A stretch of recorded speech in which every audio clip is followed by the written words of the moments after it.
Hi there, my name is Udit and today we're going to be talking about the Apple Product Manager interview process.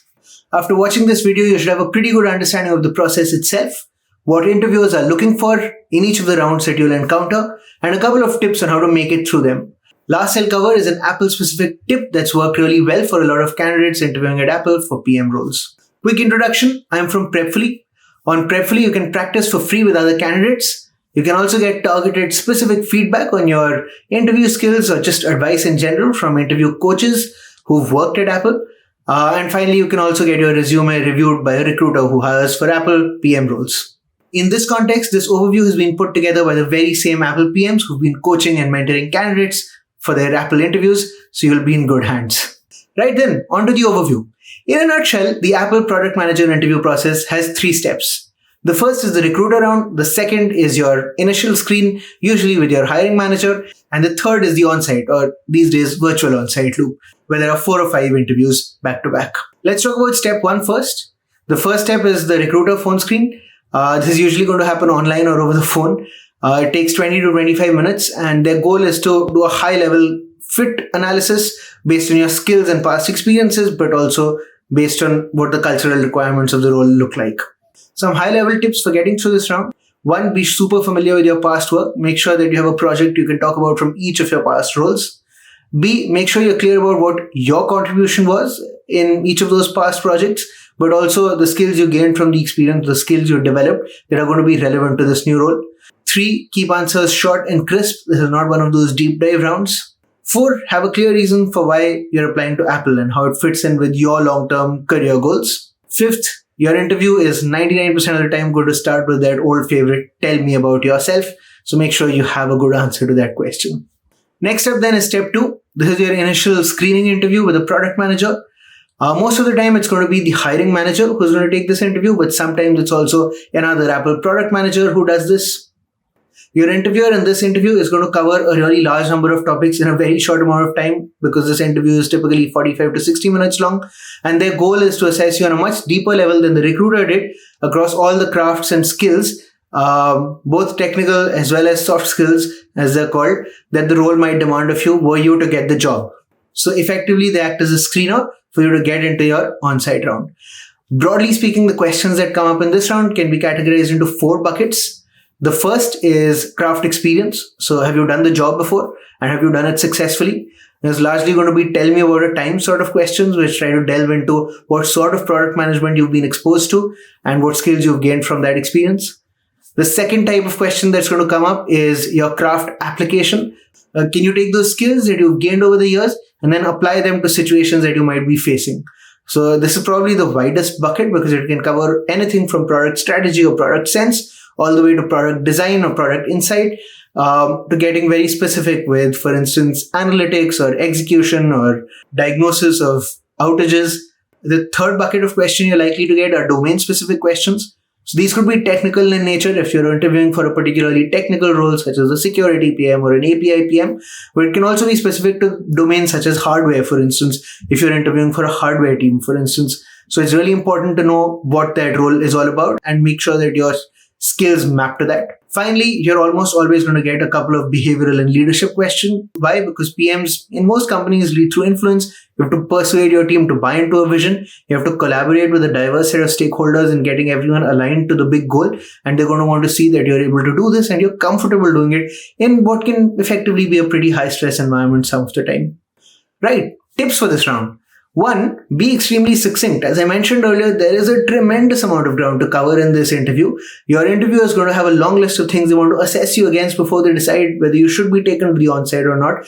So you don't want to let just one question hijack the entire conversation because then your interviewer is not going to get the signals they're looking for. And that ultimately comes down to you. Second, for behavioral questions, make sure you already have some key stories ready. And not just the stories, but the messages you want to communicate from them. And the messages, by messages, I mean what your skills are, what your learnings were, or what you basically want to demonstrate competence around to your interviewer. Thirdly, and finally, just practice. This round is all about trying to get across as much information as possible in as short a time as possible. Practice with friends, practice with colleagues who you know are also interviewing, or best of all, just practice with an Apple product manager on Prepfully who can give you specific advice on, did you manage to do that job well? Did you manage to get those key skills communicated? Did you do it in a way that built confidence in the interviewer's mind? And would you be likely to get progress to the next round based on your performance? So then you can adjudicate whether you're ready or not and where you potentially might need to invest a little bit more effort. Finally then is the onsite round, the round which involves a maximum amount of effort. This is the final stage though, and there are usually 4 interviews here, but they can actually be as many as 8. You're broadly going to face the same 4 buckets that I outlined for the phone interview.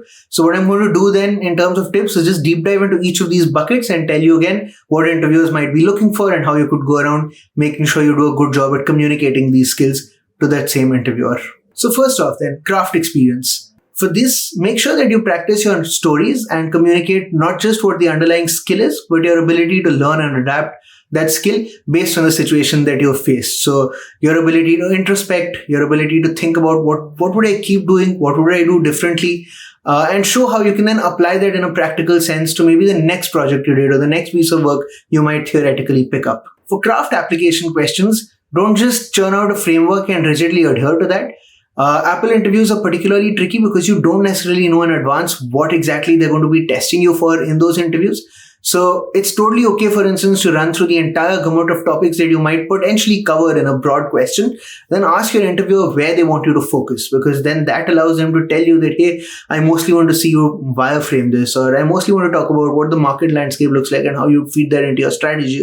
I'm giving examples here, but they're to demonstrate the principle of answer the question that the interviewer is looking to assess you on, because necessarily the role you're interviewing for will need you to over-index on some skills and under-index on others, and your interviewer is going to be testing you for what you need to over-index on. So you might as well focus the interview in the direction of answering to those specific skills. Third then, domain-specific questions, and these are usually the ones that catch the maximum number of candidates off guard. Your interviewer is going to go really, really deep into the domain-specific aspects of the role that you're interviewing for. What do I mean by that? If it's a technical role, like API PM, for instance, then you're going to be asked questions on, hey, how would you set metrics to assess the success of a new API that you're building? Or how would you set metrics to assess the success of a technical team? Or you might also be asked, what are some of the pitfalls around designing APIs, or what does a good API look like? So you're going to be expected to know a lot of information specific to APIs if that's the team you're interviewing for. Similarly, if it's a hardware team, you're going to be expected to know a lot of the fundamentals of hardware product management and necessarily the nuances of how that differs potentially from software product management. So just a high-level understanding is nearly always going to be insufficient. You need to get really deep with your preparation, and for this I'd recommend traversing the internet to start with, but also specifically Apple's technical blogs, any discussions you can find on that domain that you're interviewing for, and then absorbing that knowledge, but also thinking of how would you leverage that knowledge were you in that role? How would you potentially make a technical product better, or how would you factor in your experience with hardware design into your success in that role? Finally, for behavioral and leadership questions, I would always recommend getting up to date with the latest set of Apple values. These are easily Googleable and available on their website. Why is this important? Because you can weave these elements into your answers and you're automatically aligned with what your interviewer is testing you for. These values also sort of become guiding principles for you to assess which direction the answer should go towards. And that's generally a useful thing to know in advance in an interview. Right then, that's all for this guide. If you have specific questions on one of these domains or about something I haven't covered yet, by all means, please ask in the comments and I will try to answer it for you. And of course, if you've been finding this useful so far, please don't forget to like this video. So the Apple specific tip that I promised much earlier is your recruiter is your secret weapon. This can be true for multiple companies, by the way, but it's particularly true for Apple for 2 reasons. So the first is every team at Apple sets its own interview process, and your recruiter knows what this is and also knows the nuances of what they're looking for, right? So it's really essential to understand from them what each round entails, not just in terms of the format that might be covered, but also what skills your hiring manager is filtering for. That's particularly relevant in the context of craft application, because for instance, you won't necessarily know whether the round is going to be about strategy or design or execution or analytics. And you can get these signals from your recruiter. They're not going to label it as such, but they're going to tell you, for instance, that this round is going to try to assess whether you can get hands-on with the data. Or this round is going to assess whether you can think big picture. And that gives you a leading indicator of what your round is going to be about, and you can prepare appropriately as well. The second reason is, again, since every team sets its process, recruiters are often far more knowledgeable about what that team is looking for, also from a long-term perspective.